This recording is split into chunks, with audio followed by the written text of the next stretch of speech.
Muling maghaharap ang Gilas Pilipinas at Australia Boomers sa 2025 FIBA Asia Cup 7 taon matapos ang mainit na laro na nauwi sa gulo sa Philippine Arena sa Bulacan.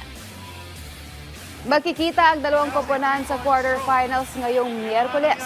Target ng Australia na ipagpatuloy ang kanilang paghahari sa torneo para sa ikatlong sunod na kampyonato, habang ang Gilas ay maghahangad ng malaking upset laban sa itinuturing na pinakamalakas na koponan ngayong edisyon.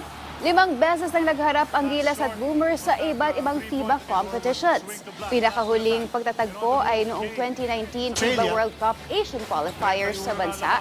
Isang laban na naging kontrobersyal dahil sa bench-clearing brawl na sumiklab sa kalagitnaan ng laro.